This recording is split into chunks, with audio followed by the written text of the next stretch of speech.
New ইয়র্কের lower ম্যানহাটনে চীনের প্রাচীন মার্শাল আর্ট তাইচি অনুশীলন করছেন যুক্তরাষ্ট্রের ডেমোক্রেটিক দলের মেয়র প্রার্থী জোহরান মামদানি।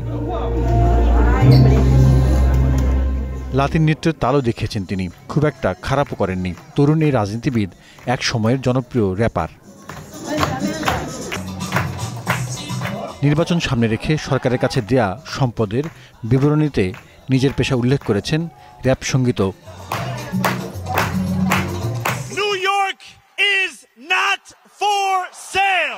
রাত পোহালে নিউ ইয়র্কের বহুল আলোচিত মেয়র নির্বাচন। তবু ফুরফুরে মেজাজে আছেন মামদানি, কারণ জরিপ বলছে তার জেতার সম্ভাবনা ৯৫%।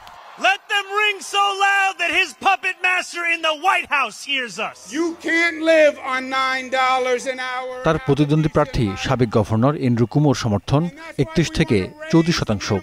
মামদানি ও কুমো দুজনই ছিলেন ডেমোক্রেট প্রার্থী। তাদের কেউই ভোটের মাঠ ছাড়তে রাজি ছিলেন না, ফলে দলীয় ভোটের আয়োজন করে Democrat.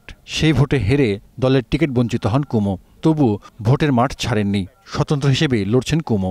What do you say to the 13 women that you sexually harassed?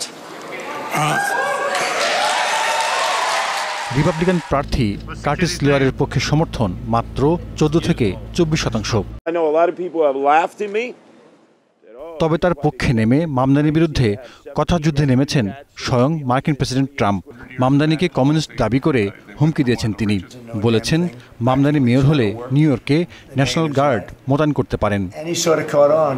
তবে ট্রাম্পের হুমকিতে মামদানির জনপ্রিয়তার হার বরং উল্টো বেড়েছে।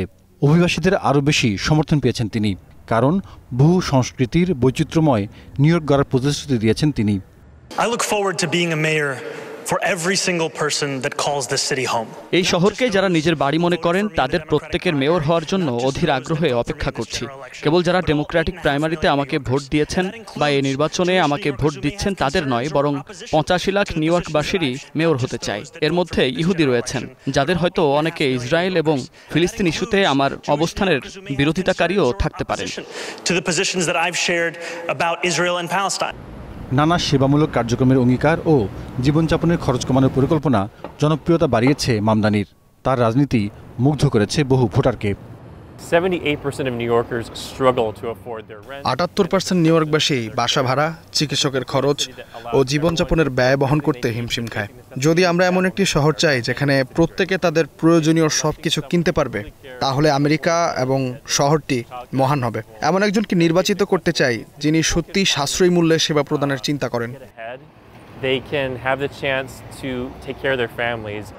নিউ ইয়র্কের মেয়র নির্বাচনে ভোট হবে ৪ নভেম্বর। শুরু হয়েছে আগাম ভোটও। এরই মধ্যে ভোট পড়েছে ৩ লাখের বেশি, যা ২০২১ সালের তুলনায় ৫ গুণ। জরিপে এগিয়ে থাকা মামদানি নির্বাচিত হলে তিনি হবেন নিউ ইয়র্কের মতো শহরের প্রথম কোনো মুসলিম এবং প্রথম দক্ষিণ এশীয় বংশোদ্ভূত মেয়র, যার বাবা ভারতের শিক্ষাবিদ মাহমুদ মামদানি ও মা গুণী চলচ্চিত্র নির্মাতা Meera Nair. The headline is clear. We can win back voters many have written off. Zahidur Rahman, star news.